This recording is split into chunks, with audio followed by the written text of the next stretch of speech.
Bonjour à tous, c'est Marie, j'espère que vous allez bien. Regardez, aujourd'hui, je vous partage une petite lumière.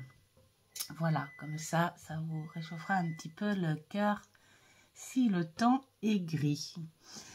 On passe à la troisième partie pour ce partage de ma cartothèque, toujours sur la partie oracle.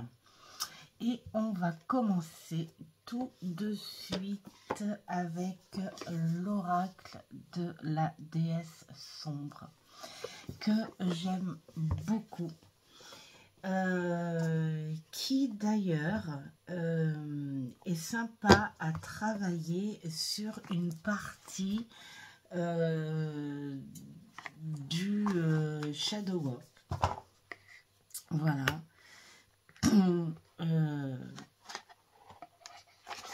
Petit à petit, j'apprends de ce shadow work. Petit à petit, je me dis que Shadowworks peut se travailler avec pas mal de supports, puisque il a plusieurs facettes. Et celui-ci, on est vraiment sur un féminin sacré, hein, et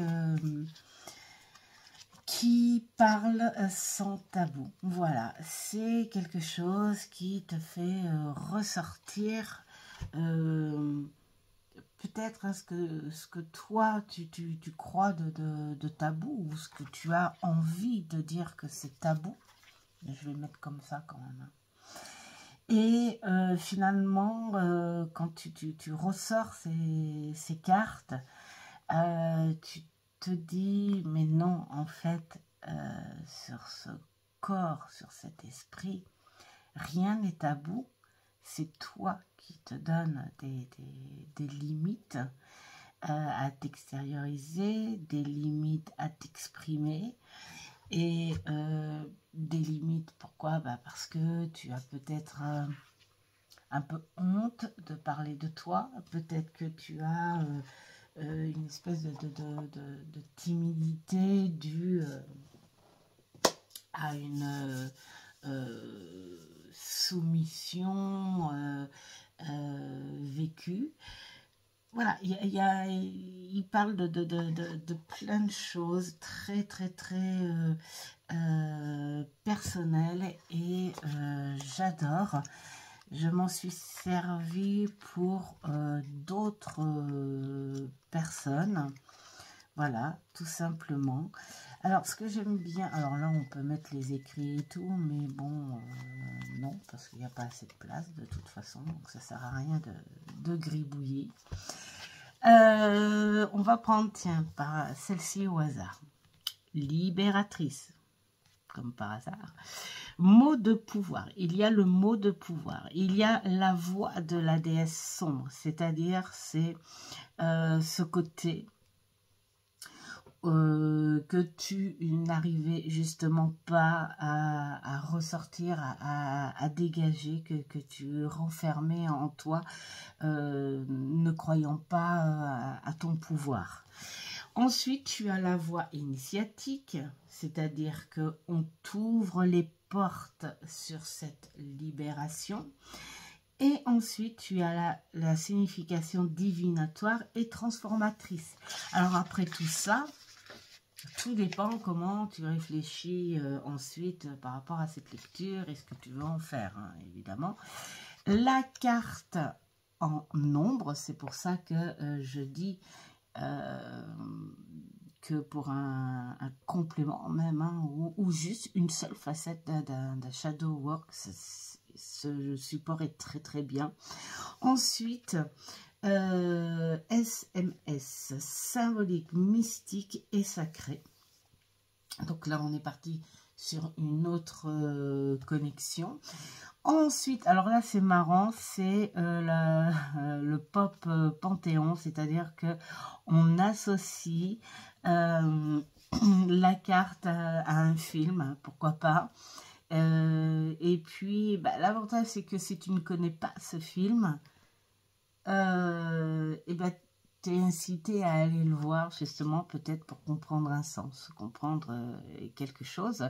Et puis, La danse de la déesse, là, c'est pareil, un titre de chanson qui, si tu ne connais pas, bah, pourquoi pas l'écouter pour avoir un sens supplémentaire à ça.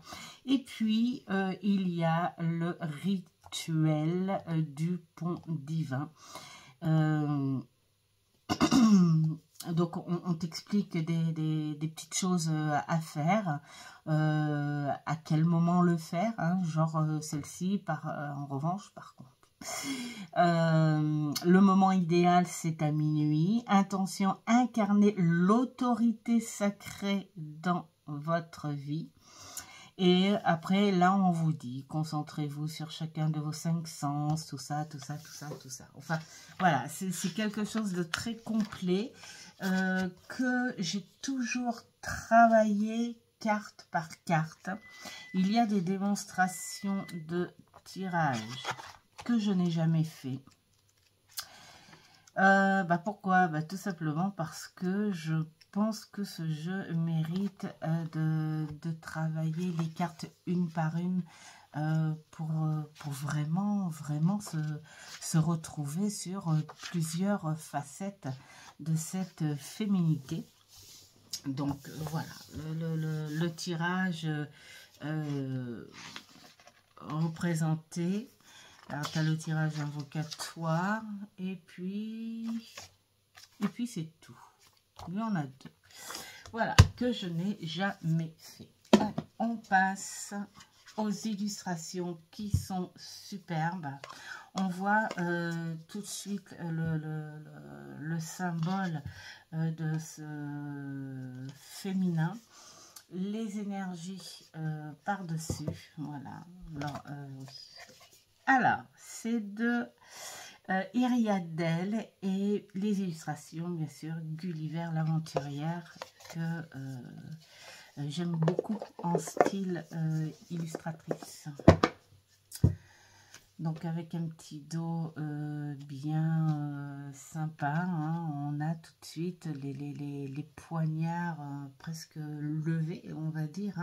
Hein, genre, c'est le moment de s'exprimer. On a un petit cycle lunaire aussi. Et puis, voilà les illustrations qui... bon, bah, il y en a qui pourraient trouver brutes, d'autres normales, mais voilà, ce sont des choses, ce que je disais au début, où on te fait, on te donne une réalité sur ce que tu pourrais ressentir et que tu n'oses pas faire ressortir. Voilà. Et je trouve que les illustrations sont vraiment superbement bien représentées. Ça peut être un petit peu dur, je pense, mais une fois que tu acceptes la chose, mais que tu l'aies comprise avant, ça devient tout de suite beaucoup plus doux et ça devient même bon d'avoir accueilli cette facette d'ombre. Voilà, donc pour moi, c'est un oracle qui ne se perd pas, dont on a toujours besoin, pas tout le temps, mais sur envie. Et j'ai travaillé avec pour des consultantes, mais aussi pour des amis qui étaient un petit peu, on va dire, perdus de ce côté-là. Ensuite, nous avons celui-ci qui est magnifique aussi, que je ne sors pas en mode saisonnier, et des choses comme ça. Je le sors que quand j'en ai envie, exactement comme la déesse des ombres. Hein. Voilà. J'adore ces coffrets Arcana Sacra. Ils sont tout simplement super bien. Alors c'est marrant parce qu'il y en a qui disent oui, c'est un peu gros pour emmener. Ben, en gros, voilà, il y a la petite boîte pour emmener. Et s'il n'y a pas de boîte, ben, on prend un petit pochon et puis on met le jeu dedans. Hein, pourquoi pas.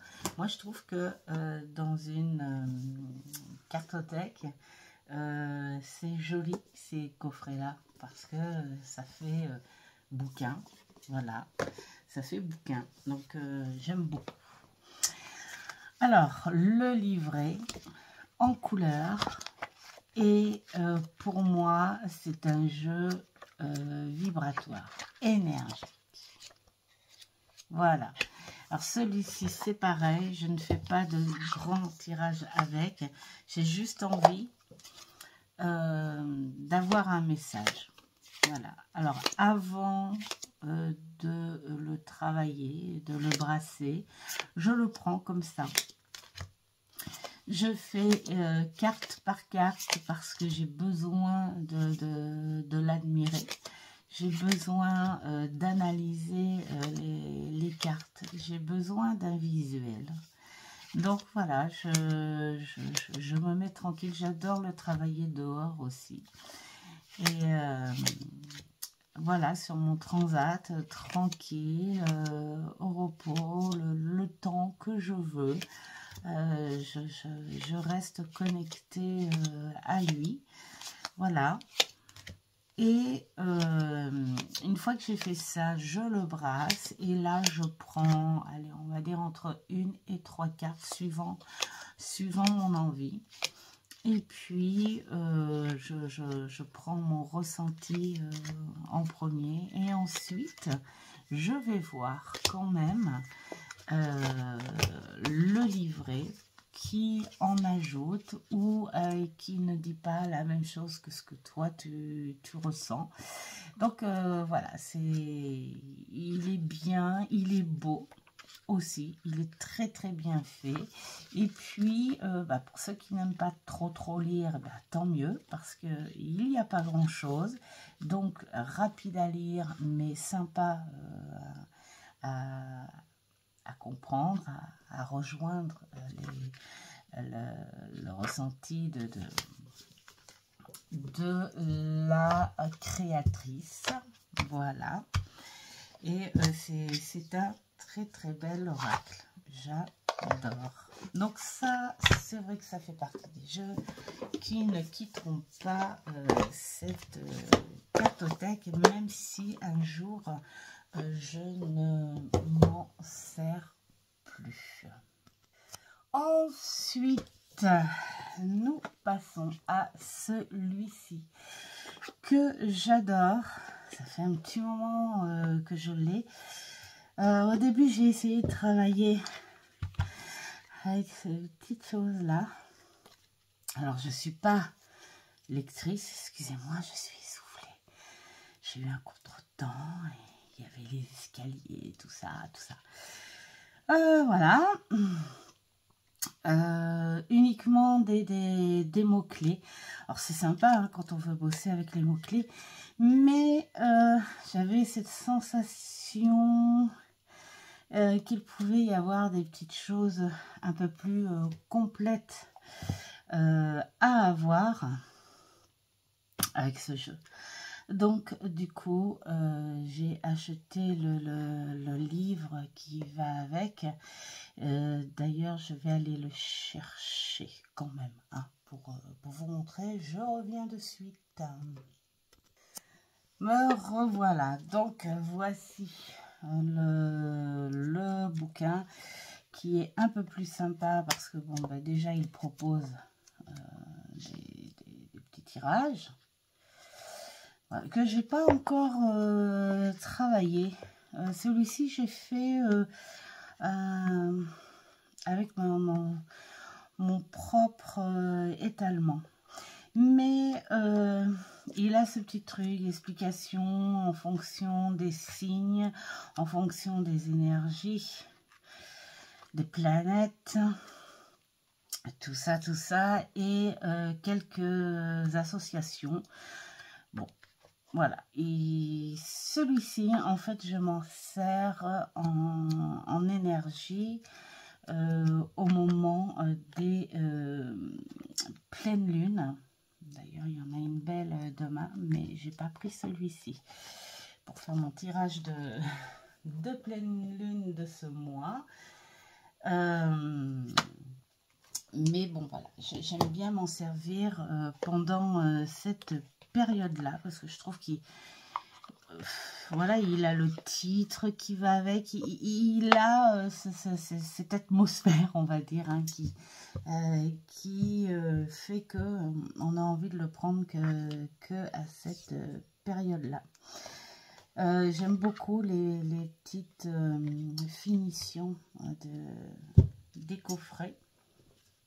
Donc l'arrière avec la voie lactée et les signes. Et voilà l'illustration. Alors j'ai refait les tranches parce que je l'ai pas mal sali aussi. Je m'en sers pas mal et je vais pas arrêter maintenant d'ailleurs. Il parle très bien. Je le prends plus en énergie quand même, hein, même s'il peut avoir ce côté, on va dire, un petit divinatoire, ouais, quelque chose comme ça, mais je l'ai détourné un petit peu. Voilà. Mais il est très beau et j'aime bien le fait que on a cette impression que tout se passe dans la nuit.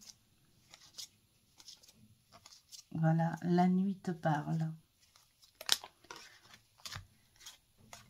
J'adore. Donc voilà, ce petit jeu, il est très très sympa. On l'a vu, je l'ai vu passer dans pas mal de reviews, celui-ci. Un autre qui est passé dans beaucoup de reviews que j'adore, c'est le second jeu que j'ai de cette personne, Antoinette Charbonnel. J'adore les énergies qu'elle laisse dans son jeu, cette femme. Je sais pas, elle doit avoir quelque chose de très naturel qu'elle fait ressentir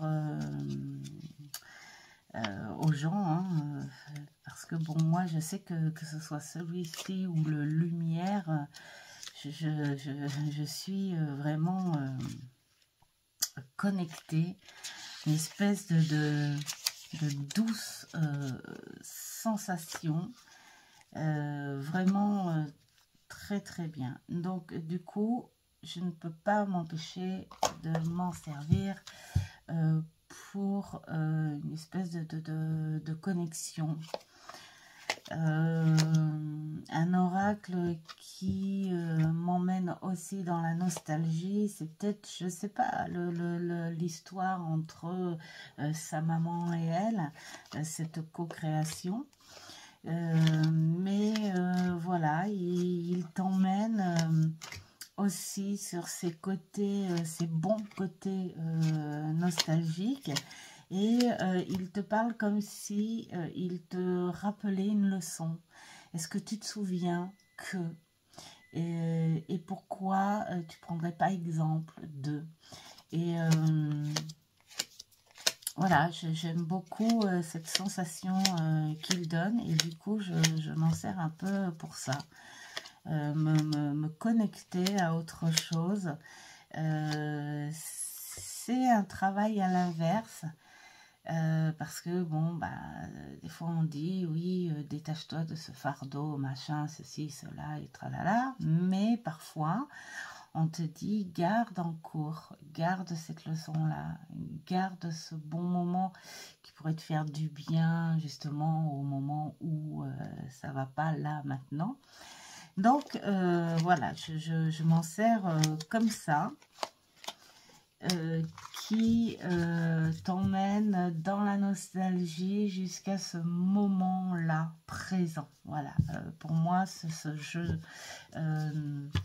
je ne m'en sers pas pour me parler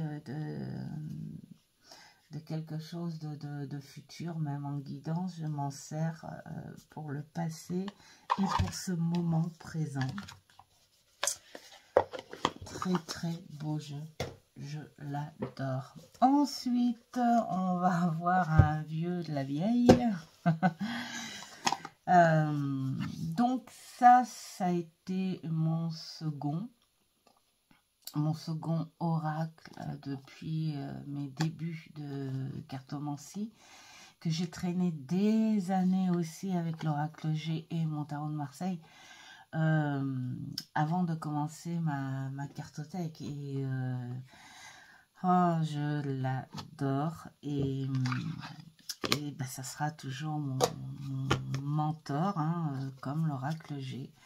Voilà, alors même si on essaye de sortir d'autres thèmes de ce Béline, pour moi, ça sera toujours celui-ci.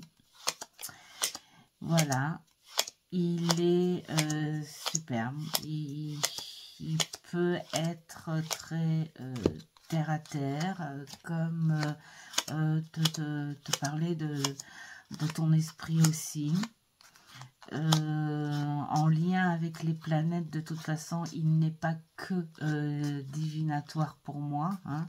On peut y ressentir autre chose avec celui-ci,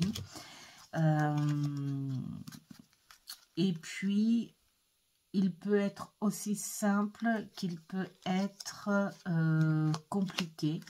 Tout dépend de comment tu veux le travailler. Voilà. On peut le travailler sous plein de codes. Je dirais même, oui, un petit peu comme l'oracle G, ou tous ces petits oracles divinatoires, hein, voilà. Mais bon, c'est pas que... J'ai beaucoup appris avec ce bouquin que j'ai bien abîmé, hein, parce que bon, ce bouquin, c'est pareil, je l'ai acheté en même temps. Alors, là, nous avons les explications de chaque planète. Mercure, Vénus, Mars, Jupiter. D'ailleurs, j'ai pris une base de ce caractère des planètes. Tiens, quand j'ai aussi travaillé un petit peu le tarot, ça faisait un petit mélange, juste pour me rappeler de ces personnalités des planètes. Et puis, il y a les explications sur plusieurs domaines. Donc là, nous avons le texte général. Ensuite, les divinations sur le plan matériel. Les pages sont plus... sur le plan sentimental, sur le plan de la santé, mais ça, je m'en occupe pas de la santé, et sur le plan spirituel. C'est pour ça que cet oracle n'est pas que divinatoire. Voilà, il est complet, il est très bien, et puis ben, il continue d'avancer. En revanche, j'ai testé les tirages proposés, et je m'en suis beaucoup servi pour les questions fermes et réponses fermes aussi. Il est très très bien pour ça, il est parlant pour ça, c'est explicite, c'est rapide, et c'est à toi de voir en fonction de ta réponse. Voilà. Ensuite, un autre petit Béline que j'ai eu en lot dans une brocante. Pour moi, il sera un petit peu comme le fameux Lenormand Titania, là, je crois, c'est ça, que j'ai trouvé dans le grenier. La personne avait tout un carton de jeux divinatoires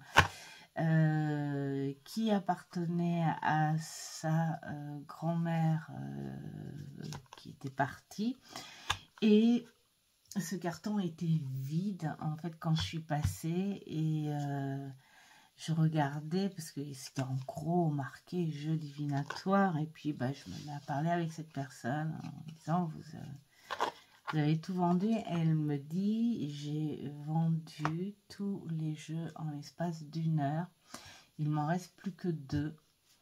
Et puis elle me fait par symbolisme de la cartomancie, si vous voulez, je vous fais les 2 jeux pour 50 centimes, je crois, un truc comme ça. J'ai dit oui tout de suite, sans savoir ce que c'était, et donc il y avait ce Béline dedans. Et je me suis rappelé, d'ailleurs il est rouillé, hein, le truc, il ne doit pas être tout jeune. Je me suis rappelé l'avoir vu dans quelques reviews, celui-ci, avec une illustration particulière, mais qui pour moi bah, quelque part est précieux, parce que c'est quelque part, on va dire, faire honneur à cette petite dame qui était de toute évidence une passionnée, et puis apparemment une très bonne cartomancienne, hein, parce que vu ce que sa fille, sa petite fille disait, elle aidait beaucoup de monde. Et du coup, voilà, je suis contente. Je n'ai pas encore fait le tirage avec, mais voilà, je lui ai dit bienvenue dans ma cartothèque avec ton frère Béline. Voilà. Bon. Alors par contre, je trouve bizarre parce que là, c'est l'horoscope Béline. Bon, va falloir que je regarde quand même un petit peu. Parce que je vois les mots-clés qui sont pareils que le Béline classique, hein, on va dire. Et, mais peut-être que au point de vue horoscope, on peut regarder dans les définitions. Voilà, je suis dans la version anglaise. Voilà, peut-être là, la version départ. Évasion. À côté. Non, il y a les associations. Alors c'est marrant, on ne voit pas la description par rapport à des signes ou une planète. Bon. Je vais essayer de m'y intéresser d'un peu plus près. Mais voilà, un petit bienvenue dans cette cartothèque. Et puis, ça m'a fait un petit quelque chose pour faire honneur à cette petite dame. Ensuite, nous avons celui-ci. Qui m'a attiré parce que l'oracle des forains, et j'ai toujours été attirée par cet esprit, on va dire forain, gitan, zigane, tout ce monde. Ces gens qui se sont construits avec la nature. Ces gens qui se sont construits avec du minimalisme. Alors après, bon, hein, y a toutes ces choses, la peur, les choses comme ça, ces gens qui ont été discriminés aussi, qui ont été refusés de par la société. Enfin, il y a tout un truc politique aussi derrière. Et ils ont cette intelligence aussi à une époque où eux aussi ont eu le tarot en main. Voilà, et ils ont su s'en servir, ils ont su se mettre en lien avec lui hein, pendant l'évolution du tarot. Donc j'ai dit, il serait sympa. Alors je l'ai trouvé sympa et pas sympa. Alors sympa parce que on a tous ces noms de forains, hein, là le Ticno, le bonimenteur, bon ça on connaît, mais il y a la roulotte, il y a le chapiteau, la loterie, le narvalo, il y a la courave, les disputes, le marché. Le cirque, il y a quoi aussi, enfin, l'homme ou la femme, là, les Schmitt, le chineur. Je ne vais pas arriver à trouver le piaveur, c'est le buveur, ça. Ouais, lequel, l'ami fidèle.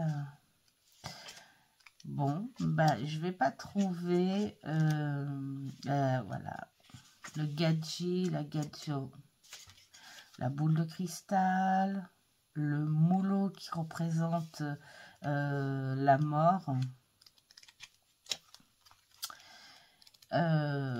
Enfin voilà, tous ces noms, j'adore. On commence à s'y croire, hein, à faire la Mary Poppins, à s'y croire, à rentrer dans ce monde pour mieux les comprendre, mais ça coupe direct. C'est-à-dire que je trouve que le créateur n'en a pas mis assez. Pourtant, je ne suis pas lectrice, hein. Ouais. Mais je trouve qu'il aurait pu en mettre un petit peu plus. Voilà. Sur chaque définition des mots. Et puis, ça aurait peut-être été plus sympa finalement les 24 cartes mineures, les remplacer par 24 cartes, pas facile à dire ça, supplémentaires, plutôt que de faire un semblant de tarot, en fait. Voilà. Ça aurait été plus sympa, complété encore avec des choses du monde des gitans, hein, du monde de forains. Parce que sinon, au point de vue divination, analyse, signification, il n'y a pas bien grand-chose. Hein, comme là, le piaveur. Alors, le piaveur, on dit que dans le langage du monde du voyage, désigne une personne qui a tendance à boire. Vu l'image, on le voit. Et dans l'oracle des forains, le piaveur indique que vous risquez d'avoir affaire à une personne alcoolique dans votre entourage. Donc, vous voyez, quand on met des choses comme ça peut être bien, ça peut être indicateur aussi, mais c'est pour ça que je me dis, quelque part, plutôt que d'avoir mis ça là en ajout, ça aurait été de compléter avec d'autres styles comme ça pour faire des bons étalages. Voilà, ce truc comme ça. Voilà, ce truc comme ça. Bon, c'est comme ça que je l'ai ressenti, mais il quittera pas la cartothèque parce que les illustrations sont tout simplement magnifiques. Mais je m'en suis très peu servi à cause de ce truc pas assez approfondi, je pense. Mais les illustrations sont magnifiques. Voilà, aquarellées, ce côté doré comme les gitans aiment, hein, ce côté très riche, tout ce qui brille, c'est beau. Voilà. Et bon, bah, ce qui est dommage, voilà, c'est les mineurs, en fait. J'aime bien les miglots. Hérisson. Trapèze. Ouais. Ça aurait été sympa d'avoir d'autres illustrations à la place. Et puis, donc la pomme d'amour. Et les poignards. Voilà. Mais bon, c'est un oracle avec un thème sympa, original, donc qui reste avec moi. Voilà pour cette partie numéro 3 qui a été un peu plus longue que d'habitude. J'ai traîné en fait. Donc la prochaine fois, j'essaierai d'accélérer le mouvement. Encore merci d'être là avec moi. Et puis on se dit à très vite pour une 4e vidéo. Ciao, ciao!